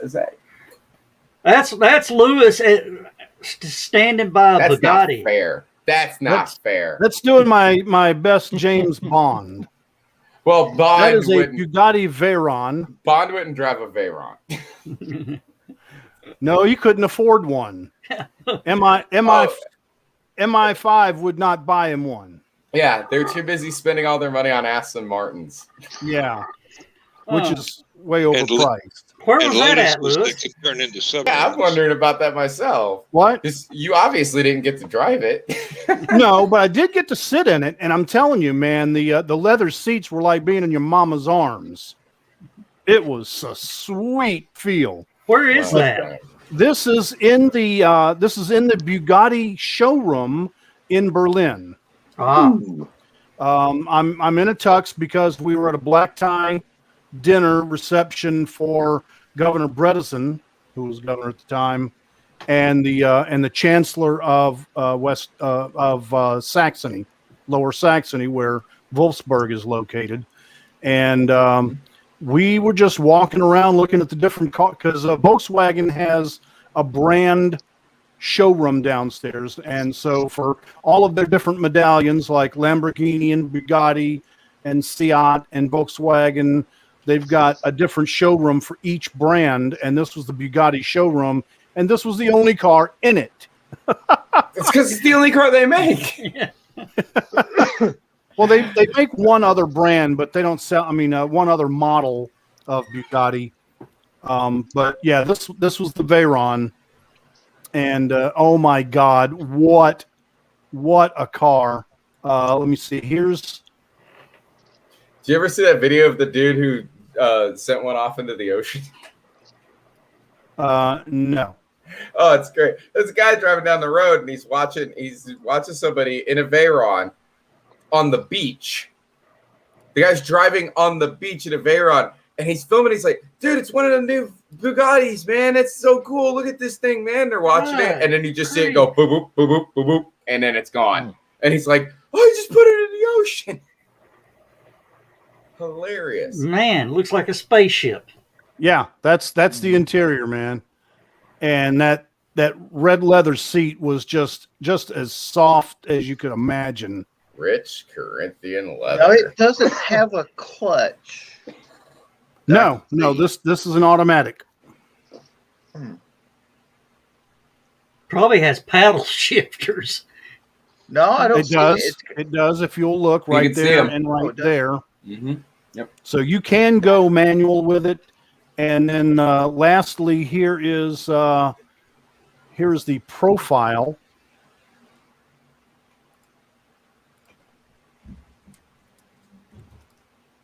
Now, a lot of these supercars, the clutch is actually electrically controlled on the Yeah. paddle, On On the column, yeah. on the wheel. All right. Here's the profile of the Bugatti Veyron. That is just, it's so sleek and sexy. And these rear wheels are literally almost at the back bumper. Looks like something out of Tron. Yeah, very much so. It looks like the Tron bike, but 4 wheels. There we go. You want to talk about the dream vehicles that we'll never be able to have? I want a light cycle. Yeah. Hey, do you remember when Jesse James was doing the custom motorcycles? He had that show where he's doing custom motorcycles. Yeah. You remember the one? It was the wheel that didn't have any spokes. Yeah. I've always said that if I ever hit the lottery, I'm going to go find that guy and get him to build me 3 of the hover bikes from Star Wars. Speeders or swoops? The speeder bikes. And and the thing is, get the hollow wheel that's chromed, but get the tire part out of clear polyurethane, so that you can't really see the wheels that well. And then get a couple of guys in stormtrooper outfits, driving them down to like Dragon Con and go to all the sci-fi conventions on the bikes with 2 people dressed up as rebels on the first bike, and you're chasing them down the highway to get to the convention. Oh, did y'all ever see the motorcycle that Dodge built? Yes, the oh god, what is it called? The The Viper bike? yeah, it's the one with the Viper engine and it's all chrome and I forget what it's the Tomahawk or something. Yeah, Tomahawk. It's called something ridiculous like Tomahawk. They built 2 of them. Reason they built 2 of them was one for the museum, and the new Jay Leno would buy the other one, and he did. Almost unrideable. I mean, if we're talking, okay, so now we're on another subject, motorcycles. And the my dream motorcycle, period, point blank, happens to be the one that I could afford. So it don't matter. It's just point blank. That's the bike I want. And an exact year, 1989 Yamaha VMAX. Very nice bike too. Oh yeah, but I have a specific reason why I want a Yamaha VMAX, and specifically a 1989 Yamaha VMAX, because it was in A Nightmare on Elm Street 5. That's my favorite movie. I want my Freddy bike. I want it so bad. Okay. I can't stand it. Imagine putting one of the Imperial speeder bike chassis over this. See, you mentioned the polyurethane. You mentioned your idea for the polyurethane wheels, and I want to point out why that's not going to work at all. And there are polyurethane tires out there. You are looking at the reason why that won't work. Why? Because you see that area that the bike is on, like literally touching right now? What is that? That's the road. And what is the road made out of? Bismuth. Asphalt. Bismuth. And what color is asphalt? Depends on how old it is. Yeah, well, my point is that as soon as you put your nice clear rubber tires, they're made with polyurethane, and you put them out on the road, give them a few minutes, they'll be black. The running surface will probably turn black, but the sides will still be clear. You still see through them. You wouldn't be able to see through them that well anyway. It's any kind of polyurethane rubber that's going to be okay. Those tires are thin enough on that bike that it's fine. You just do it thin. Just do them real thin, low profile, baby. There you go. I mean, you're getting them to make it anyway. Just make it real. Oh, and they've got to have the red and blue lights so that you can like escort Darth Vader's limousine. See, if I was gonna do something like that, John, though, see, I'd be the bigger nerd. Rather than doing a speeder bike, I'd want to do a swoop, which was the swoop bikes in Star Wars Extended Universe were the choppers of speeder bikes. They were the ones that the Tatooine gangsters would ride around on. Right. And they were seen in Shadows of the Empire. And they're even cooler. Now, I would get a whole collection of sci-fi bikes. Like, I'd have the Judge Dredd Lawmaster 2. Okay. And somehow or another, I'm going to get somebody. Ooh, that's pretty. John, so you would get you said the Judge Dredd Lawmaster 2? So you want a Honda Goldwing? Pretty much. Yeah. Bike was. It was just a Honda Goldwing. And then another one, I want to get Flash Gordon's Hawkman Rocket Cycle. Oh, that's, if I remember correctly, that bike is just your bike, quote unquote. Isn't that just a jet ski? Pretty much, but you got to put some little wheels under it so you can drive it around at, Dragon Con. That was Boca Chica Village Monday. Getting hit by lightning? Yeah. Dan brought up something really interesting. Oops, well, I brought it up, but then it went away. I don't know what happened there. Sorry. Yeah, I actually owned one. What the hell is it? It's a RQ Riley Industries, RQ Riley Design, excuse me. It's a Tri-Magnum. And it is basically back here to here is a Honda Goldwing. We talked about that before, and it didn't have any air conditioning or heating. Yep, from here to here, it's a Volkswagen. And everything you see is fiberglass. And the cockpit is on air shocks, so it goes up. There are no doors. You just kind of climb in and sit down and pull the steering wheel back into your lap before you collapse the cockpit back down. Otherwise, you'll punch the windshield right out of the damn thing because the steering wheel's sitting straight up out of your lap. And it will do anything a Goldwing will do, including turn corners at 60 miles an hour, because of the triangular base here is very, very stable. That's part of the design. He made sure that he did the geometry and the rest of the calculations to make sure that the wheelbase was just long enough to where it was just so extremely stable it would not tumble. The back wheel would skip, and the tail end would slide sideways if you tried to turn going too fast. So you are talking about basically a third the weight of a dune buggy with a 1200cc Goldwing engine. And they got one now called a Slingshot. I wouldn't doubt it. Yeah. I would not doubt it the at all. slingshots. Yeah. One of the slingshots looks like the Batmobile. I do want to point out, by the way, just because you made me think about it, concept cars that never actually exist. They only made like one or they made a few or whatever, but it was just for showing off a concept that they had an idea for. And Joe, I saw that. I'll do it in a second. 1982 Dodge Interceptor. The same one they used in the movie The Wraith, and they also used it as a pace car in NASCAR. I'd like to have one of those, but there's only like one left, and it's in a museum. That's one of the Slingshots. Yeah, that's a Slingshot. There's also a model called a Scorpion, slightly different design. There's about 8 different designs of those 3-wheel things that are basically motorcycles with a cockpit and 2 front wheels. That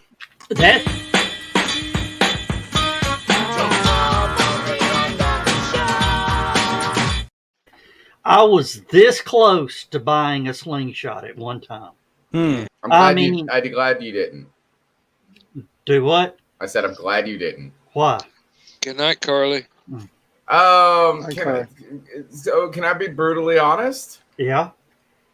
And I know one person personally who owns one, and I said this with all the love in the world. 99% of the people I know that own slingshots are douchebags. Yeah, well, I would absolutely be one. You're not a douchebag. Yeah, I don't want to have that thought about you. Yeah. The one guy that I know who owns what that I know personally who owns one, not just somebody I've met, but who I know personally. He's an all right guy, but he has tendencies. It's just it's such a douchey vehicle. Yeah. Well, here's the thing: they're running a 2.4 liter Ecotech engine. And they have a turbo option for that too. 300 horsepower on that little rascal. Wow. I don't know who said it was that it looked like the Batmobile, and it does. I see. Okay, I thought it was either you or Lewis, John, but I'm going to add on to that. It looks like a toy version of the Batmobile that you would see sitting out in front of a grocery store. You put the quarter in to ride your kid to ride it. That's what it reminded me of. And I know absolutely nothing about it. Yeah. And with that, we're going to wrap up Stupid O'Clock. We're going to sign off here. Dan's going to be running his show, the Last Man Standing. Dan, if you want to throw that into the Facebook link and send it to Bill. I think I'm going to drop out of here myself. Yeah, just a reminder, I won't be here Saturday. I'll be at my anniversary, and won't be here next Thursday because I'll be at the IMAX premiere of Black Widow. Yeah. Right. We expect a review next Saturday night. Yeah, absolutely. I put the Last Man Standing link in our link thing, and I've also sent it to Bill. Okay. I saw it. Yeah, I'm gonna drop out because I do have to. I have to go to Atlanta tomorrow, so I want to get to work nice and early and get my van loaded as soon as possible. Besides, as John pointed out earlier, my van hopefully had past tense a bug infestation. I set off 3 foggers in that thing. Oh God! And I also dumped an entire, half a bottle of boric acid in it, and set 12 roach traps. So they should all be dead by now. I hope. All right. With that, we're going to say good night, everybody. Good night, everybody. Good night.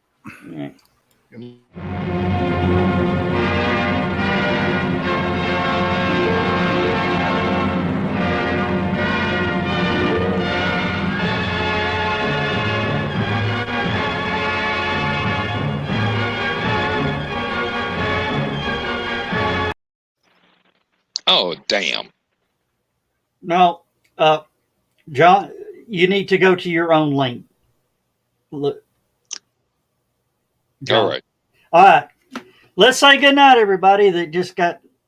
Good night, everybody. Good night. Good night, everybody. Yeah, go ahead and drop off of this side, Dan, and open your private show. All right. With that, I'm gone. Bye.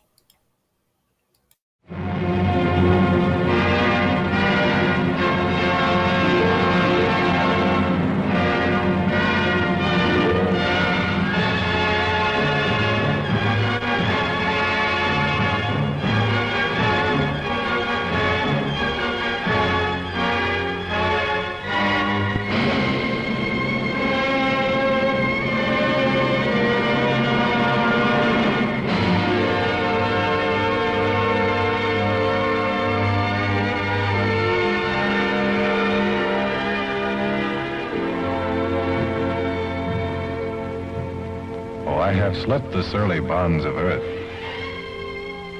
and danced the skies on laughter-silvered wings. Sunward I've climbed and joined the tumbling mirth of sun-split clouds and done 100 things you have not dreamed of.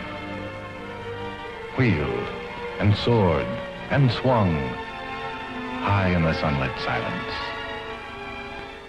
Hovering there, I've chased the shouting wind along and flung my eager craft through footless halls of air. Up, up, the long, delirious, burning blue, I've topped the windswept heights with easy grace, when never lark nor even eagle flew.